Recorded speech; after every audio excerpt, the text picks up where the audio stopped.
I'm Daisy. I'm going to lead you through a 15-minute sequence to counter the effects of sitting at your desk, be that in the office or at home. The only thing you'll need is a cushion or a pillow, so roll it up or fold it in half, place it in the top half of your mat, and then lay your upper back over the cushion, the back of the head on the floor, arms out wide to a T shape, feet flat to the ground, hip width apart, knees towards the ceiling. Start with 3 deep breaths in through the nose, out through the mouth. As you breathe in, try and fill up the rib cage. Sighing out through the mouth. One more, even deeper breath in. Sigh out.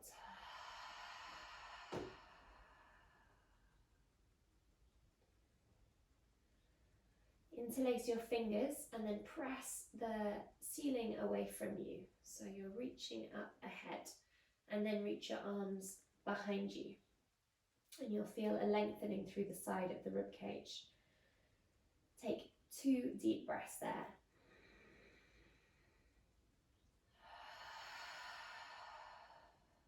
In through the nose, out through the mouth. And then release the bind so that you can roll over to the side, remove the cushion and place it away from you. Interlace your fingers around your right shin, extend the left leg out, and then pull the right leg as close towards the right side of your rib cage as you can. Make sure your shoulders are relaxed and they're not driving up and around your ears. Take 2 deep breaths here. If you can, breathe in and out through the nose now, unless you've got a cold or your nose feels blocked.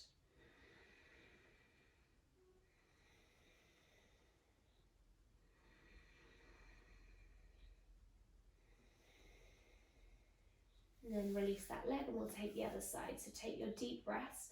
What this pose does is it releases out the hip flexor and compresses the colon. So it's really good for your digestion, also really good for releasing the hip flexors, which often get tight being sat at a desk.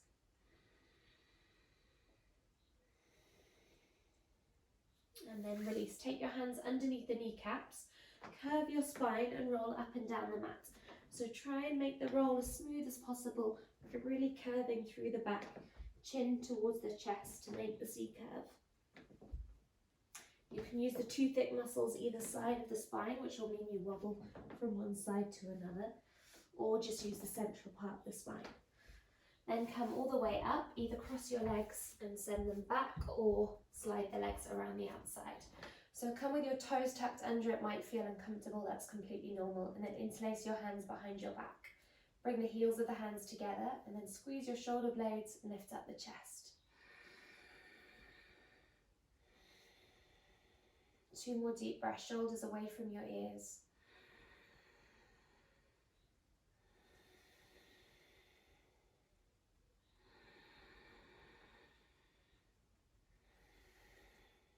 Untap the toes and sit on your heels. I'm going to spin around so you can see me. Interlace your fingers and then circle around the wrists. So just give the wrists a little release and the other direction. Reach your right arm out, your left arm up, and then arc it over to the side. Inhale to lift up. Exhale over to the side. Inhale. Exhale. Inhale. Exhale. 1 more each side. Try to make the arc as big as possible. And then come back up to the center, interlace your fingers and C-curve your back, chin to chest. And then release the bind. Bring your hands flat to the ground, knees hip width apart. We're going to take cat and cow, so spread wide through your fingers so you're making as much surface area as you can. And then lift the chest up, lift the chin up and the tailbone up. So you're making an arch with your back. And then as you exhale, round your back, chin to chest. Press the floor away from you so you're doming the spine. Inhale to lift the chest up, the tailbone up. Exhale to round the back. You're trying to find as much range from one extension to one flexion. So trying to make the movement as smooth as possible, articulating through the whole of the spine. Take 3 more of these.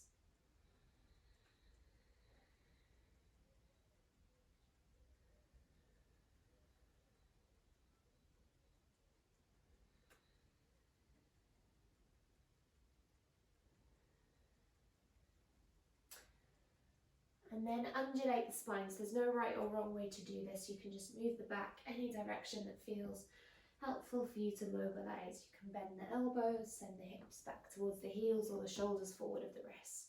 No right and wrong. It sometimes helps to close your eyes so you don't worry about the shapes that you're making or what they look like. And notice the parts of the back that feel quite good to move into and the parts of the back that feel a little bit stickier.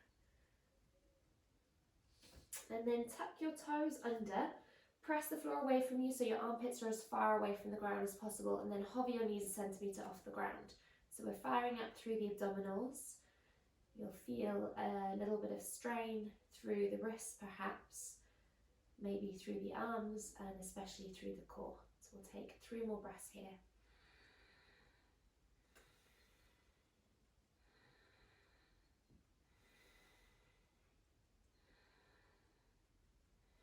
Step the feet 1 step further back and then press your chest towards your thighs. So the knees are still bent to begin with. You're trying to find length through the spine by lifting the tailbone up towards the ceiling. And then deeply bend your left knee as you extend your right heel to the ground and then switch. So as slow or as fast as you like, tread one heel to the ground at a time. So you're releasing through one hamstring and calf at a time. And then bring your feet as wide as the mat and walk your hands all the way back to the back of the mat. Dangle over your legs, take a hold of your elbows and sway from side to side. Nod and shake the head a couple of times to make sure that there's no tension through the neck.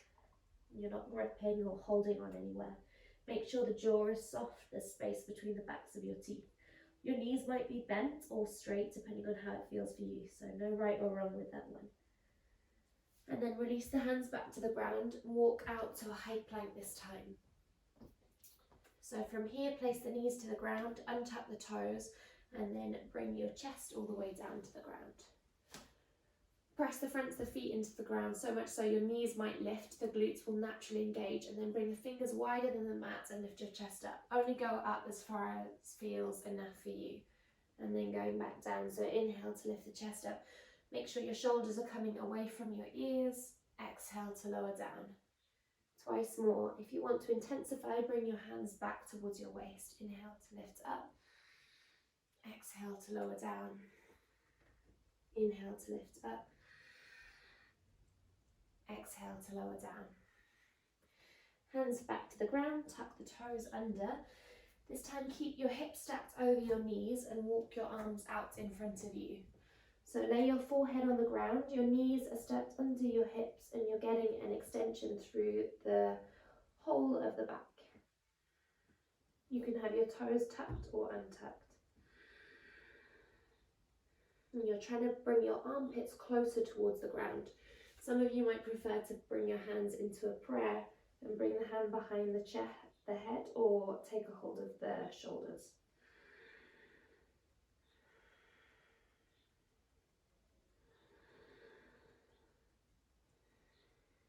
And then bring your way back up into downward facing dog. This time lift right up onto your tiptoes and tiptoe to the top of the mat. So you can do this with bent legs or straight legs. When you arrive at the top of the mat, interlace your fingers behind the back of the head, elbows towards the ground, and then slowly round up through the spine. Make sure the knees are softly bent. And as you come all the way up, inhale to lift the chest up, bring the arms, elbows out wide. Exhale, chin to the chest, round down through the spine. You're trying to go slowly with this. We'll come up once more. Inhale, coming all the way up. Elbows out. And then release the hands all the way down.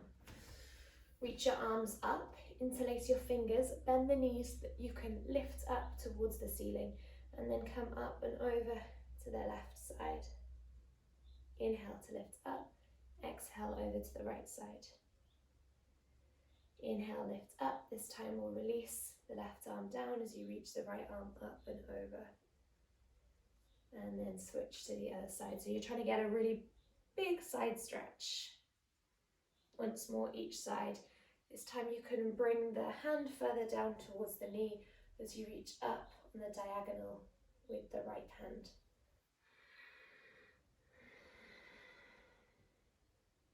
And then come all the way back up. Interlace the hands behind the back, bring the feet hip width apart or wider.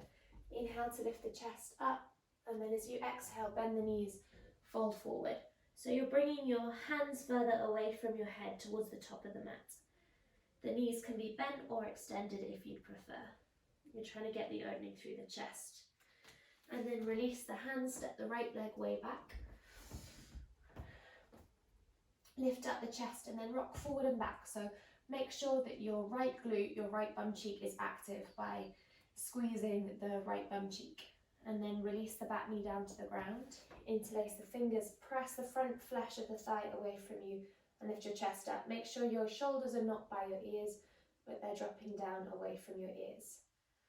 And then reach your arms up, interlace your hands behind your head and press the head into the hands and vice versa. You're trying to make your elbows go out wider to the sides of the room.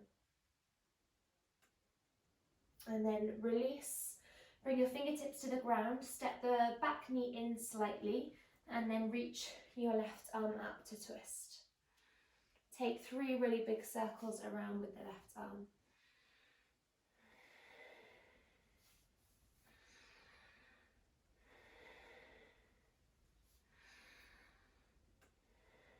Bring the hand back to the top of the mat, step off the back foot, and then dangle over the legs. Take a hold of the elbows, sway from side to side, and nod and shake the head to check that the head and neck is released. Release the hands back to the ground, step the left leg back this time. Make sure it's a really wide stance, and then lift the chest up. You should start to feel a stretch through the left hip flexor. Make sure you activate your left glute by making the back leg straighter and lifting the top of the thigh up towards the ceiling. Release the back knee down, interlace the fingers, and then press the flesh of the front thigh away from you. Lift the chest up.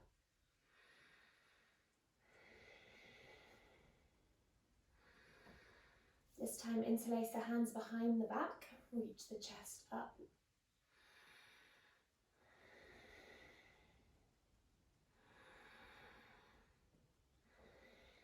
Release the hands, tap the back toe, step the back knee a little bit closer, and then reach up the right arm and take 3 big circles with the right arm.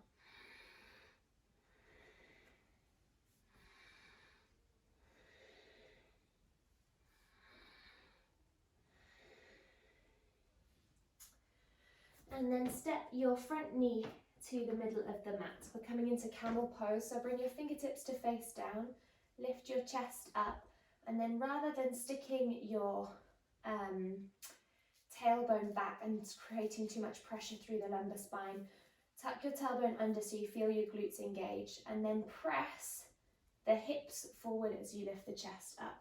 Draw the shoulder blades back.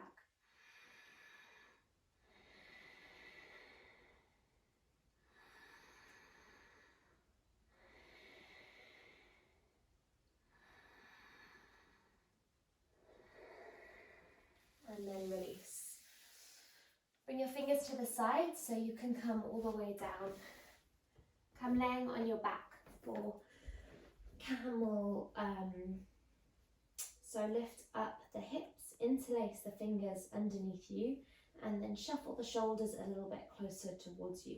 So your feet are hip width apart and you're active through the glutes. So squeezing or activating your bum cheeks to lift the hips up a little bit higher rather than sagging. So lifting the hips up as high as you can. 2 more breaths here.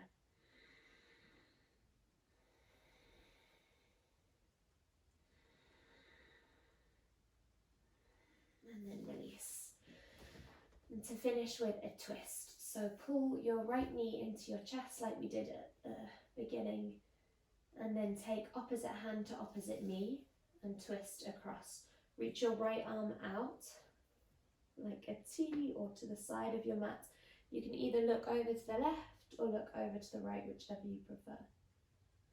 Make sure you breathe deeply in the twist. It helps to massage out the internal organs. It's really good for detoxifying.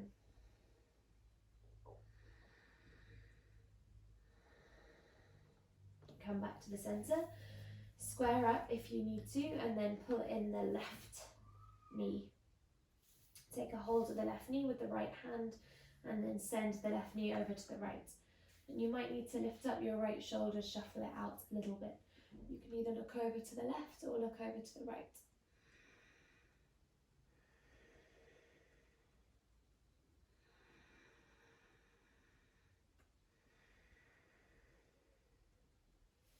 And then come back to the center. Bring your feet together, let your knees come apart, and then reach your arms out wide to finish.